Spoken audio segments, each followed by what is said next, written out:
आज हम कुछ ऐसे मुद्दों पर बात करने वाले हैं जो हमारे चारों तरफ गूंज रहे हैं, सुप्रीम कोर्ट से लेकर सड़क तक और हाँ, भारत से लेकर ईरान तक। ये कुछ ऐसे सवाल हैं जो हमारे सिस्टम की, हमारे कानूनों की असलियत को परख रहे हैं। तो चलिए सीधे मुद्दे पर आते हैं। तो सबसे पहला सवाल, पीओसी कानून, जिसे बच्चों को यौन अपराधों से बचाने के लिए बनाया गया था, लेकिन क्या ये कानून इतना सख्त हो गया है कि अब ये टीनेजर्स के बीच आपसी सहमति से बने रिश्तों को भी एक संगीन जुर्म मान रहा है? ये एक ऐसी बहस है जहां कानून की किताबें और समाज की असलियत आमने सामने खड़ी हैं। अब आते हैं लोकतंत्र पर। चुनाव आयोग उस पर एक बहुत ही गंभीर आरोप लगा है कि वोटर लिस्ट को ठीक करने के नाम पर आम नागरिकों को, यहां तक कि जाने माने लोगों को भी परेशान किया जा रहा है। तो सवाल ये है कि ये चुनावी प्रक्रिया को साफ सुथरा करने की कोशिश है या फिर कुछ और फिर बात मनरेगा की, वो योजना जो गांव में करोड़ों लोगों के लिए रोजगार की गारंटी है, उनकी जिंदगी की लाइफलाइन। लेकिन क्या बजट में कटौती और नए नए नियम इस लाइफलाइन को ही खतरे में डाल रहे हैं?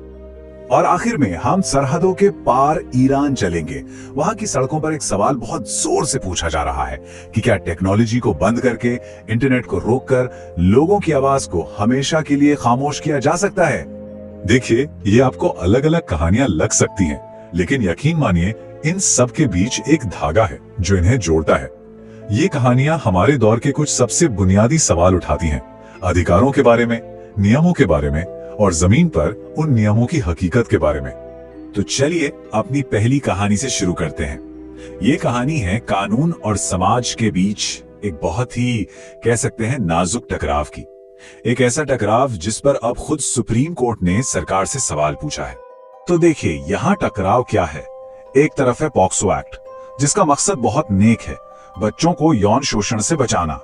लेकिन इसी कानून के तहत अगर 16 से 18 साल के दो टीनेजर्स आपसी सहमति से कोई रिश्ता बनाते हैं तो वो भी एक गंभीर अपराध बन जाता है। अब सुप्रीम कोर्ट यही पूछ रहा है कि क्या ये सही है? क्या ऐसे रिश्तों को रेप जैसे घिनौने अपराध के बराबर रखना जायज है? और यहीं से बात शुरू होती है रोमियो जूलियट क्लॉज की। सुप्रीम कोर्ट ने सरकार से कहा है कि इस कानून पर दोबारा सोचिए। क्या कानून में कोई ऐसी गुंजाइश हो सकती है जो टीनेजर्स के रोमांटिक रिश्तों को गंभीर अपराध की श्रेणी से बाहर रखे? ये अपने आप में एक बहुत बड़ी बात है, क्योंकि ये दिखाता है कि शायद हमारे कानून को समाज की बदलती सच्चाइयों के साथ कदम से कदम मिलाने की जरूरत है। कानून की बात तो हो गई, अब चलते हैं लोकतंत्र की तरफ।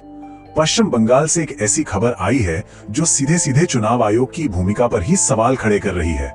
तो देखिए, मामला ये है, एक तरफ तो चुनाव आयोग का मकसद है कि स्पेशल इंटेंसिव रिवीजन यानी एसआईआर के जरिए वोटर लिस्ट को एकदम साफ सुथरा और सही बनाया जाए। सुनने में तो ये बहुत अच्छा लगता है, लेकिन दूसरी तरफ पश्चिम बंगाल की मुख्यमंत्री का आरोप ये है कि इसी प्रक्रिया के आड़ में आम लोगों को, जाने माने नागरिकों को जानबूझकर परेशान किया जा रहा है और ये लोकतंत्र को कमजोर करने जैसा है। तो असली मुद्दा सिर्फ एक राज्य का नहीं है, ये सवाल है वोटर के अधिकारों का और चुनाव आयोग जैसी एक बड़ी संवैधानिक संस्था की निष्पक्षता का। ये हमें संविधान के आर्टिकल 324 के बारे में सोचने पे मजबूर करता है, जो चुनाव आयोग को निष्पक्ष चुनाव कराने की ताकत देता है। और साथ ही ये सवाल भी उठता है कि क्या हमारे चुनावी सुधारों में कहीं कोई कमी रह गई? अब बात करते हैं उस योजना की जिसे ग्रामीण भारत का सुरक्षा कवच माना जाता है, मनरेगा। लेकिन ऐसा लग रहा है कि बजट की कैंची और नए नियमों की वजह से इस कवच में ही दरारें आने लगी हैं। ये जो नंबर आप देख रहे हैं 100, ये सिर्फ एक गिनती नहीं है, ये एक वादा है। गांव के हर परिवार को साल में 100 दिन के काम की गारंटी का वादा। ये वादा उनकी कमाई का जरिया है, उनके सम्मान का जरिया है। ये वो इंजन है जो गांव की अर्थव्यवस्था को चलाता है। और यहीं से शुरू होती है असली राजनीतिक बहस। क्या मनरेगा एक सामाजिक सुरक्षा का अधिकार है जो हर ग्रामीण नागरिक को मिलना ही चाहिए, या फिर ये सरकारी खजाने पर बस एक बोझ है जिसे कम कर देना चाहिए? ये सवाल सीधा हमारी सरकार की प्राथमिकताओं से जुड़ा है कि वो किसे ज्यादा जरूरी समझती है। हमारी अगली कहानी दिखाती है कि कैसे बड़े बड़े वादे जमीनी हकीकत से टकराकर टूट जाते हैं।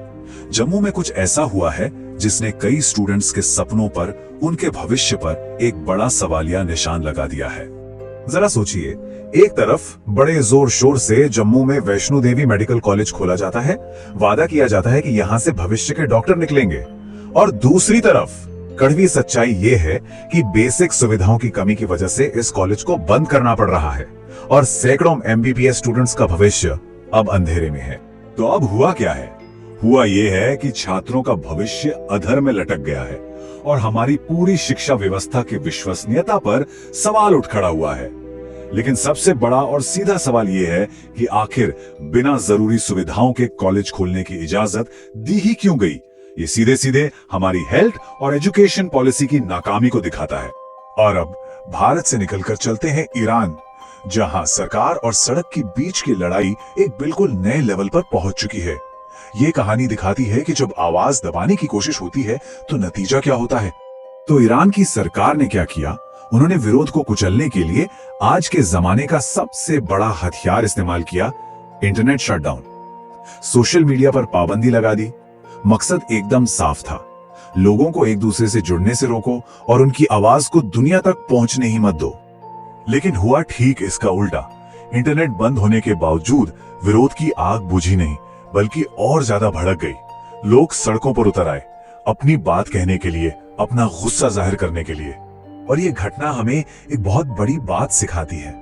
क्या ये इस बात का सबूत नहीं है कि आप सिर्फ कम्युनिकेशन के रास्ते बंद करके लोगों के मन में जो गुस्सा है, जो असंतोष है, उसे हमेशा के लिए नहीं दबा सकते? ईरान का अनुभव तो यही कहानी कह रहा है। तो आज हमने ये जो 5 अलग अलग कहानियां देखी, भारत में कोर्ट के फैसलों से लेकर ईरान की सड़कों तक, इन सब में एक पैटर्न, एक बात कॉमन नजर आती है। और वो पैटर्न है नियमों और उन लोगों के बीच बढ़ती खाई का जिनके लिए ये नियम बनाए गए हैं। और ये हमें आज के सबसे बड़े सवाल पर लाकर खड़ा कर देता है। क्या हमारे कानून, हमारी नीतियां, हमारा पूरा सिस्टम जमीन की सच्चाई से इतना कट चुका है कि वो लोगों की जरूरतों को, उनकी भावनाओं को समझने में ही नाकाम हो रहा है? और आखिर में एक सवाल जो हर दौर में, हर जगह पूछा जाता रहा है कि क्या किसी भी लोकतंत्र में या किसी भी सिस्टम में विरोध और असहमति की आवाज को ताकत के दम पर हमेशा के लिए खामोश किया जा सकता है? इस सवाल पर सोचना बहुत जरूरी है।